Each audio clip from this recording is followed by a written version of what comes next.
On a souvent tendance à négliger certains petits business annexes qui sont aussi voire même plus rentables que l'agriculture. Dans cette vidéo, je vais te présenter 3 business que tu peux lancer avec peu ou pas de moyens dans le domaine de l'agriculture. C'est parti!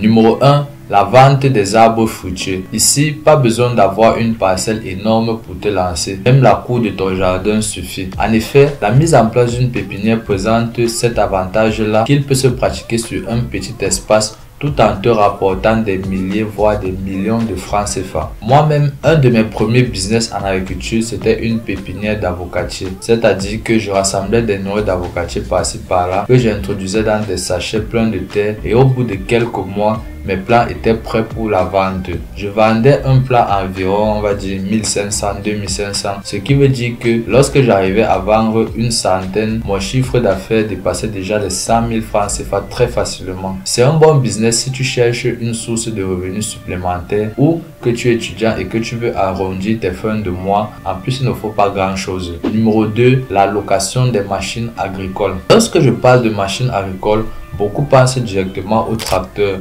Pourtant, le tracteur n'est qu'un équipement principal en agriculture. Il existe des dizaines de machines qui ont des buts différents. On peut citer des semoirs, des débroussailleuses, etc. Et lorsque tu possèdes ces machines et que tu ne les utilises pas, tu peux les louer à ta guise. Ça te permet non seulement d'entretenir la machine et aussi d'empêcher l'usure. À toi maintenant de fixer le prix qui te convient. Cela dépend généralement du prix de ta machine.